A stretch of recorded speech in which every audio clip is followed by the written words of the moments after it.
आङो गिबियावनो जोंनि मिडियाफोरखौ गोरबोजों बरायबाय। थांनाय 17 थारिखखालि जारबारि गियानपुराव जि गिलु-बालु घटना जालांबाय बिनि सायाव जोङो ज' जालायनानै फंनैसो बाथ्रा बुंनो नागिरदों। दा 17 थारिखआव जि घटना जादों, फार्स्टआवनो जों बेखौ निन्दा खालामो, मुगैयो आरो जाय घटनाजों लोब्बा दं बिसोरखौ जोङो धिक्कार होयो आरो बिनि सायाव जोङो इमिडियेटलि जुडिसियेल इनकुवारि नांगौ होननानै जों दाबि खालामो आरो दसि मानसिफोरखौ एक्जेमप्लारि पानिशमेन्ट होनांगौ होननानै जों बुङो। दा 17 थारिखनि जानाय घटना, बेयाव हेमन्त नार्जारि होननाय सासे बर' सेंग्राया गावनि न'नि पिएमवाइ न' बानायनायनि थाखाय हाग्रानिफ्राय नानसाल दंफां सायख्लं लायदों। दा बिसोर लोगोआव 16 जन ग्रुप दंमोन। दा दंफां लायनाय समाव जायगानि रेन्ज अफिसार आरो बे रेन्जआव थाग्रा जायनाखि स्टाफफोर, बेसोरजों रायलायनानै बिसोरनो फैसा होनानै लायनाय जादोंमोन। दा जायनाखि गार्जेन, दा जायनाखि जोङो रिपर्ट हरदों आरो लकेल मानसिया जेखौ रिपर्ट हरदों बे हिसाबै दा फैफिननाय समाव मोनानि 2:30-3:00 बाजियाव हठाथनो सानै सेंग्रा, बे फरेस्टआवनो मावग्रा, दा बिसोर फरेस्टारबो नङा, बिसोरो फरेस्ट गार्डबो नङा, बिसोरो खिन्थु फरेस्टनि हेल्पार होननानै बेखौ बिटिसिनि इएम रन्जित बसुमतारी अरफे बि फेरेंगा बे बुंदों जे बिसोरो एनजिअनि मानसि नङा, बिसोर हेल्पार होनना बुंदों। दा लकेल मानसिफोरनि बुंनाय बायदिबा बिसोर एनजिअनि मानसि। दा बे सानै सेंग्राखौ हेमन्त नार्जारिया सिनायदों। दा बिसोरो सिदा फैनानै हेमन्त नार्जारिखौ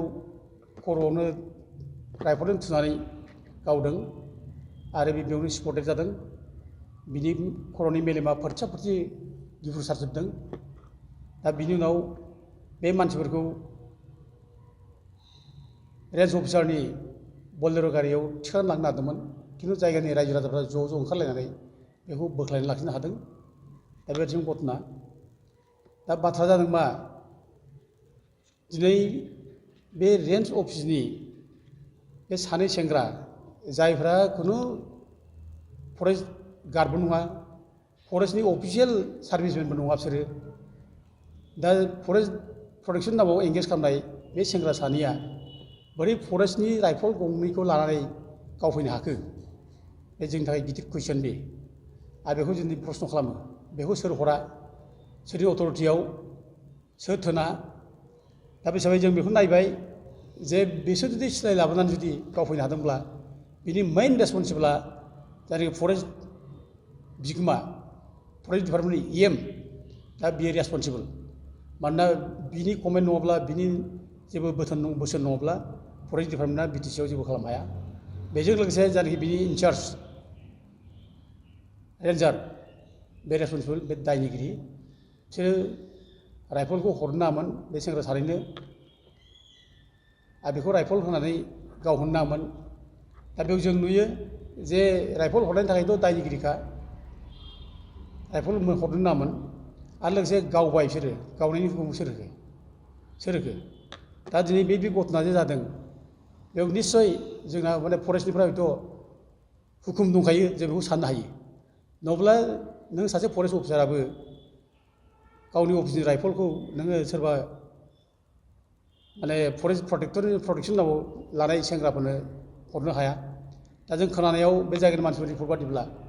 बे सानै सेंग्राया, आरो बेल' नङा, बेबायदिनो जायफ्रा फरेस्ट प्रटेक्सन नामाव एंगेज खालामजादों सेंग्राफोर, जायफोरखौ लकेल मानसिफ्रा एनजिअ होनना बुंदों, एनजिअनि मानसिफोर, बिसोरो बे एरियायाव झारबारि एरिया, ओमफ्राय बे गियानपुर एरिया, दिग्लि, बे एरियाफ्राव बिसोरो राइफल लानानै गिदिंबाय थायो। बेखौ जोङो रिपर्ट मोनदों। आरो लोगोसे जायगानि मानसिफ्रा रिपर्ट होनाय बादिब्ला बे फरेस्ट अफिसाव थानाय मानसिफ्रा जायगानि दंफां बिजनेस खालामग्राफोर, दंफां लायग्राफोर, बिसोरो क्ल'ज मोनसे रिलेसन दं बिस्रा। बिसोरो फैसा लायो, बिसोरो साइकेल गंसेयाव 500 गाहाम लायो बेबायदि 500 गाहाम फैसा लानानै बिसोरो दंफां बारहरो साजा होनायनि बाथ्राखौसो बिथाङाबो माने बुंनाय बायदि बाथ्राखौ बे बुंदों बे दुखुआनो गैया जेबो आरो बेजों लोगोसे बे न'आव थांनानै एथ' दुखुनि सम निदाननि सम बे निदाननि समाव दुखुनि समाव बियो मोजां खोथा बुंनो नागिरै बेयाव माबा गोदाव सोराव माबा लुवार थैसोग्रा लुवार नागिरनो थांबाय बेयाव माबा ULBसो नागिरनो थांबाय बे दाउ बे जायगायाव थांना बुंबाय जे 17 बोसोर लायनो दावराव देखेब नार्जारि मोनहा लुवार बादि थै लोंनानै फैनाय ओमफ्राय थैजोंनो थै गोजाजोंनो बिसोरो भबिष्यत माने खुरथि खालाम मोजां मोनो जोंखौ माने लुवार थैसोग्रा लुवारजों थुलना होनाय जाबाय आरो लोगोसे बे खाथियाव जादों सालगुरि गामिनि जोंसार आरो जनक बिसोर जे गावथार जाबाय दा बे गावथार जानायखौ ULB होननानैसो डिक्लेयार होबाय बेसेबां मुगैथाव एथ' जघन्य मानसिनि माबाया जानो हायोना मानसिया एथ' खोथा माने गाज्रि गाज्रि बाहायनो हायोना माबोरै बाहाय हायो दा जों बादि मानसिखौ दिनै माने नोङो लेवारजों थुलना होनो हाबाय बे दा आं फेरेंगाखौ बुंनो लुबैयो दा दिनै बे हेमन्त नार्जारिया थैनानै थांबाय दा बिनि लुवारा सोर फेरेंगा नों नङाबा सोर नों नंना नङा फेरेंगा बुं बिनि थैखौ सोर सोबा दिनै बिनि फिसा आलाय सिलाय जाबाय बिसिया आलाय सिलाय जाबाय बिनि रेसपन्सिबोला सोर फेरेंगा आर इउ नट रेसपन्सिबल ननसेन्स बायदि खोथा बुङो बे मानसिया बियो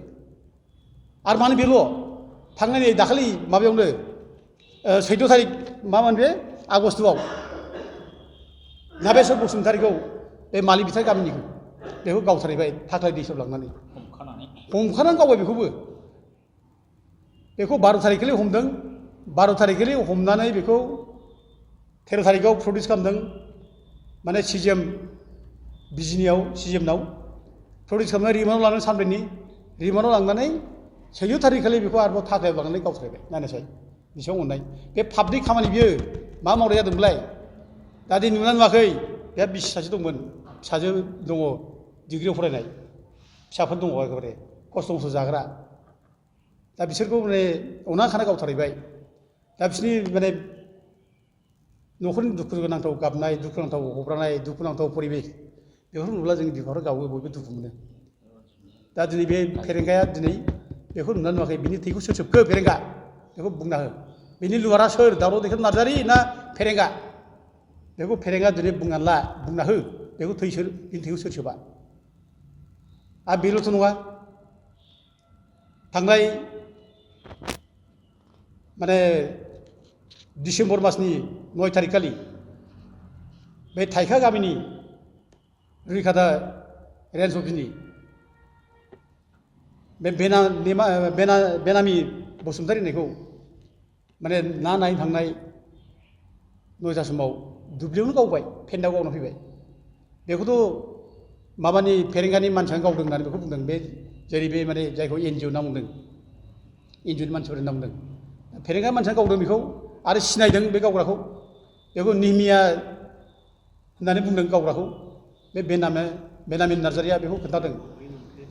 दा बाथ्राया जादों बे सिलाइखौ बबेनिफ्राय मोना सोर होआ बे बेनामिखौ मानो गावहैखो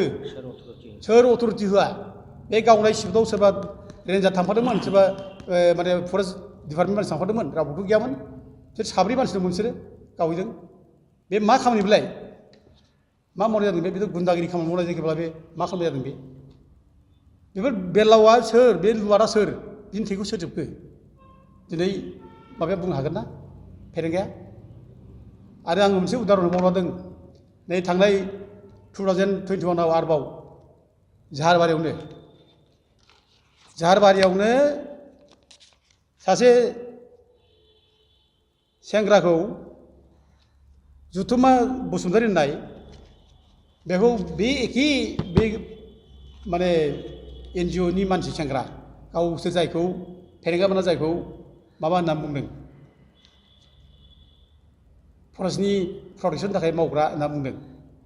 दा बे सेंग्राया थांनानै बे जुथुमा बसुमतारीखौ मोनायाव थांनानै बुख्रुब खालामनानै दा बिनि मेगना गाज्रि जाबाय मेगना नुलिया दा नों नायनायसाय बेसेबां अननाय खामानि मावदों बे सोरनि बे खालामबाय बे लुवारा सोर बिनि थैखौ सोर सोबखो बे फेरेंगा सोबाखौ सोर सोबगोन बेखौलाय मानो बिदि खालामखो आरो 2022आव आरोबाव बे अखिगुरि गामियाव ओजों रायमाना बे रेन्सआव अनन्त बसुमतारीखौ ओरैबायदि बुख्रुब बुख्रुब खालामबाय आखाइ बुफायबाय आथिं बुफायबाय बे थैल' बाखि खुनुरुखुम बे आरएनबि सिभिल अफिसाव थानानै बे ट्रिटमेन्ट खालामजादों थैल' बाखि दा दिनै बिदि मानो खालामखो बे दिनै बे हाग्रा माने रैखा खालामनायनि नामाव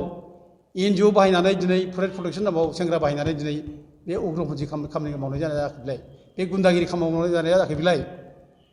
बे थैसोबग्रानि खामानि मावनाय जादोंना जायाखै बिलाय दिनै मा बुंदों बिसोरलाय मालायखौ थैसोबग्रा मा सोबग्रा होनना बुंनो थानाय लासिं सिं बिनि खुगा ओरैबायदि गाज्रि ओरैबायदि जघन्य बेबहार दुनिया मुगैजोब्बाय बेखौ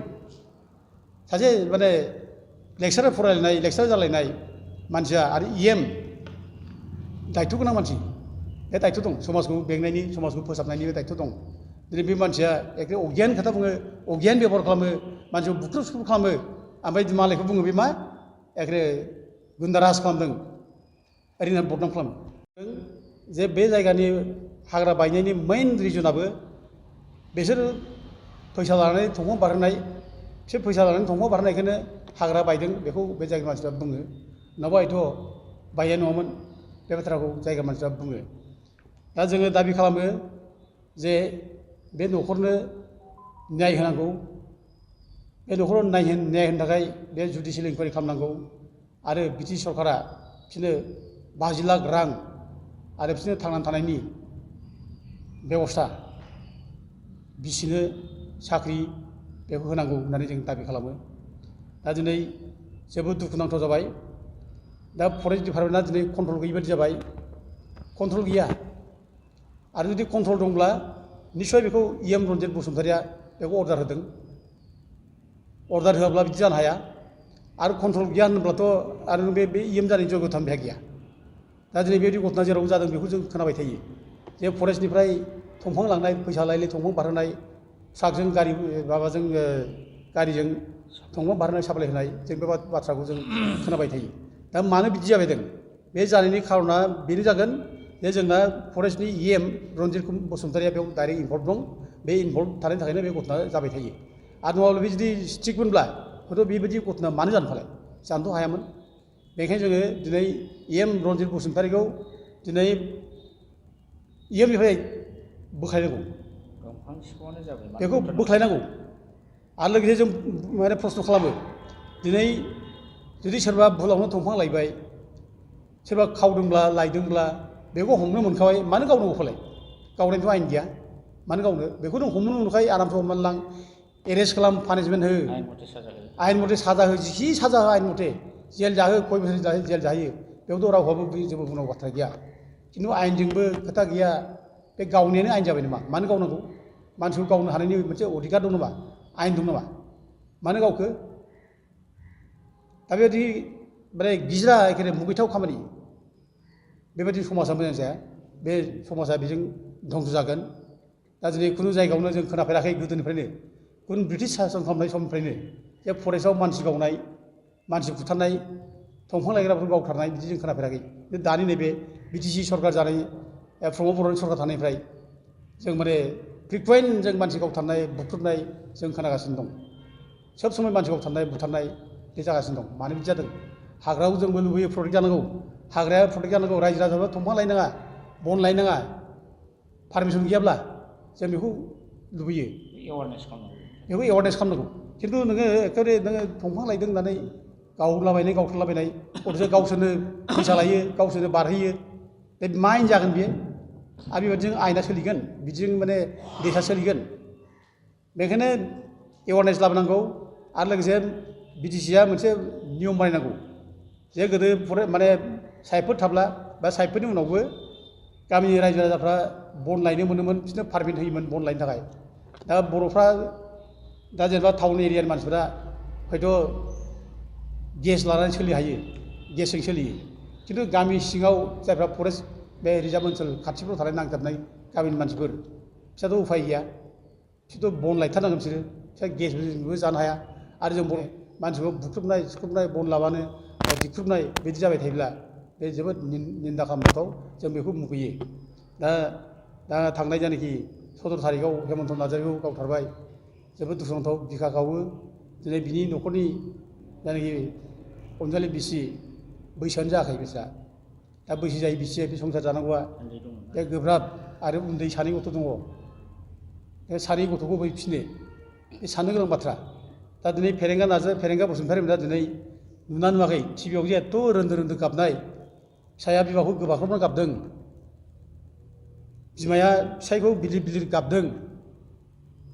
हायाव जदाम जदाम खुद्रिदों दा दिनै बेफोरबायदि निउसखौ दिनै रन्जितआ नुना नुवाखै फेरेंगाया नुना नुवाखै बेखौलाय आरो नुदोंब्ला दिनै बिनि बिखायाव दिनै नांना नाङाखै बेफोरलाय आरो बे गथ'नाथ' दिनै बेल' नङाना गुबुनाव आगोलबो जाबाय थादों दा बेनाव मानो सेन्स गैया मानो सेन्स फैयाखै बेनावलाय बिनि बिखाया अन्थाइ बिखा मानो अननो रोङा फालाय दा आं बेखौनो दिनै बिथांखौ माने निन्दा खालामो मुगैयो आरो आंल' नङा जोंल' नङा बर' जाथिया टटेल बर' जाथियानो बे घटनाखौ बयबो मुगैदों निन्दा खालामदों आं सानो बयबो रावबो बे निउसफोरखौ नुनानै बे माने रोन्दो रोन्दो फिसाफोर गाबनाय बिसि गाबनाय बेबायदि परिबेसखौ नुनानै हयथ' रावबो बर' फिसा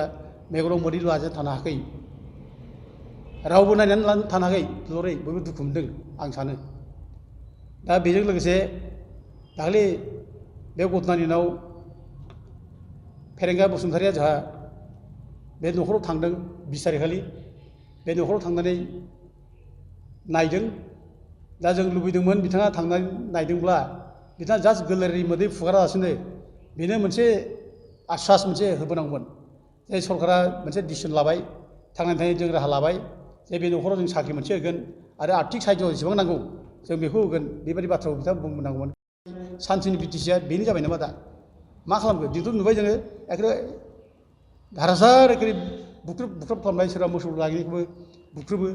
सोरबा बन थंसे माने खननायखौबो बुख्रुबो जों अनेक कमप्लेन जों खोनाबाय बे माने रिजार्भ फरेस्ट ओनसोलाव जों बेखौ खोनाबाय थायो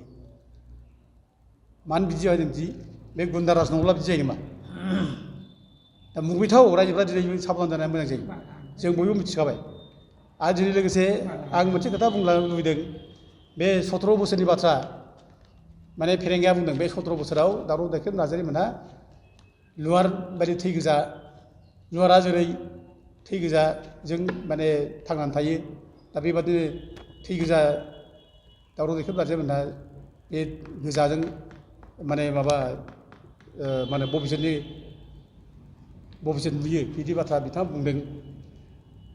दा 17 बोसोराव दावराव देखेब नार्जारीया खुनु एमएलएबो नङा खुनु इएमबो नङा खुनु बिबान गैया राजनिथियाव जोङो समाजनि जे खामानि मावबाय थादों रायजोनि जेसेबां हायो मावबाय थादों आं 2009निफ्राय आरम्भ खालामनानै जोङो नैबे नबसुरनायनि केसाव जों नांथाबदों आरो हाहुनि केसाव जों नांथाबदों दिनै जों जाफुंनायबो मोनदों बेफोर खामानि मावनानै दा जोंखौ बबे जायगायाव जों सोरखौबा बुनाय सोरखौबा बुथारनाय सोरनिबा थै सोबनाय फेरेंगाया जुदि बुंनो हायोब्ला उदाहरन होनायब्ला एग्जाम्पोल होनायब्ला होनो हागौ हो आं बिथांखौ होनो थिनो हो सोरबा हो खिन्थु आं बिथांखौ बुंनो लुबैयो बे 2014आव नों बे माने 17 बोसोरनि बाथ्रा बुंदोंब्ला बे 2014आव जे गोबां एनडिपि सेंग्राफ्रा सावथाल दावराव समाव जे हमना लांजादों दा एनआइए कर्टजों बिसार खालामजानानै सोरबा 10 बोसोर 15 बोसोर 20 बोसोर सोरबा लाइफ लं पानिशमेन्ट जानानै दङ सोरबा माने फासिनि अर्डार जानानै दं दा बे समावथ' फेरेंगा गावनो निजेनो एनडिपिनि लिडारमोन नोंनोबोथ' बिराद गिदिर बिबान गोनां कमान्डारमोन अब्ला दिनै बिसोरनि भबिष्यतखौ मानो जाखो नोङो लुवारा सोर बिनि लुवारा सोर दिनै फेरेंगा बुंनो हागोन दा दिनै बेफोरखौ गोजाम बाथ्राफोरखौ मख' दिनै समाजाव मा लाबोनो नागिरदों आरो दिनै मोनसे खोथा बुंनो सानदों बे 2008आव आरोबाव नोङो दिनै जे एफा गिलु बालु घटना जालांबाय 2008नि 30 अक्ट'बर बे 30 अक्ट'बरखौ गोसोआव दंना फेरेंगा मानो बिदि जादों जों बेखौ मख'गोन नामा जों नोंनि बायदि गेसाव खुगा आसार गैया बेबहार गैया खुगाजों जों बेफोरबायदि गेसाव गोफोनखौ मान गैया दान गैया सनमान गैया माबो गैया बिसारबो गैया गेसाव गोफोन मख'नानै जों बेखौ रायज्लायनानै दिनै जों माने समाजाव गुबुंले खालामनो नामा नोंनि बादिबाथ' जों गासिबो खोथा मख'जोबनांगौ मा जाबोदों मा माबादों गासिबो सेस बे 17 बोसोराव सोर मा खालामा सोर माया बोरैबो जाया बेखौ जों मख'जोबनांगौ खिन्थु जोंनि बिबेकाथ' थोना जेरै फेरेंगा जेरै मुर्ख जेरै बुरबक जेरै माने अगियान खोथा बुंलाबायो जेरै समाजाव मोनसे गाज्रि मोनसे परिबेस फैयागौ बेखौ सिन्था खालामालासे बुंलाबायो जोंथ' बिदिखौ बुंनो हानाय नङा दा जोंनि बिबेका थोना बेखायनो बेखौ स्टप दोन फेरेंगाया बन्द' खालाम खुगाया हमथा जों बेखौ लुबैयो खुगा हमथानानै बाथ्रा बुं जानला मोनला खोथा बुंनायफोरखौ बन्द' खालाम समाजाव गुलाय गुजाय जागोन समाजाव नांलाय खमलाय जागोन बिथिंखल जागोन नोंखौ बोरै बासायनोलाय अनेक उदाहरन दंना अनेक खोथा बुंनो हायो दा बेफोरनो दा ओंखायनो आङो जे बिथाङा जेरोखोम बुंलाबायबाय आं बे खार'नाव नैबे लुवार थैसोबग्रा होनना बुंनायाव आं जास्ट बेखौ ओरैनो